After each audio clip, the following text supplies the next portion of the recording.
Hi everybody, this is Rose of Sharon, and I'm back again with another series review. I just recently saw The Boys Season 2. And yes, of course the show is exceptionally dark, and we're dealing with superheroes that are acting more like anti-heroes and are very multifaceted. And I think that it's a more human way of looking at superheroes, and this has a whole other twist on it, so it's all the more compelling, and it really is fascinating and disturbing to watch. And season two's finale was quite gory, but it made sense for the season itself, and it put a nice little bow on things, but it wanted you to yearn for more, which I thought, oh, Amazon, you clever little boogers. But I actually like season 2 better than season 1, even though season 1 is a great premiere. If you haven't seen it, you need to, so season 2 makes sense. But it's just one of the best shows I've ever seen in a long time. The right, other than Travelers on Netflix, which I think has stellar writing. Unfortunately, it doesn't have any other seasons, but c'est la vie. But it was a sensational series. Another season hopefully will be greenlit.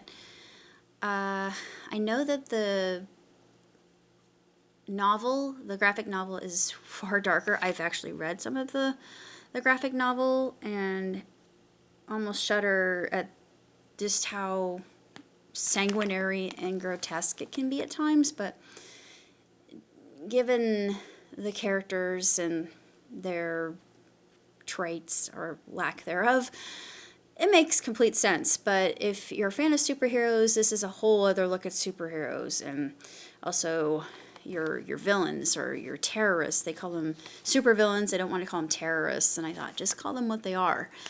And it's an interesting look on that. It's an interesting look into racism, for instance. And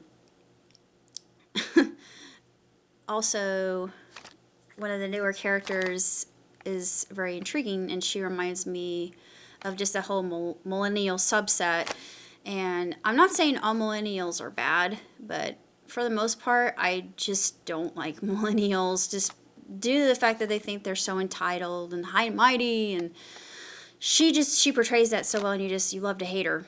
And of course, there's Becca, who is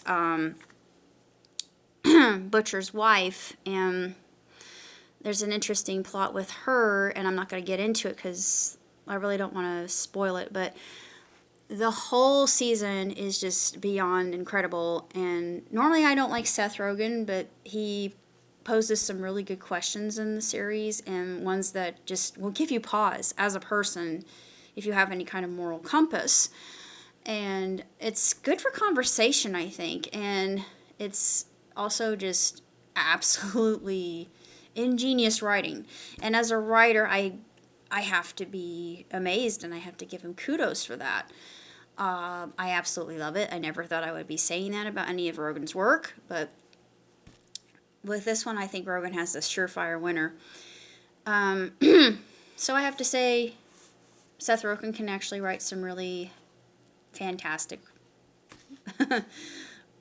pieces of literature, or I should say media, and just telling this story about all these particular characters going through, gosh, so much hardship. And then, of course, there's that ending, which kind of makes you wonder, what next? What now? So it was only 7 episodes, and I thought, why so short? My gosh, that's just terrible. But I absolutely loved it. Now I've started watching Utopia, so I'm going to be doing a review of Utopia. Of course, I've read the reviews of Utopia, and I thought, nah, I'm not going to let that stop me.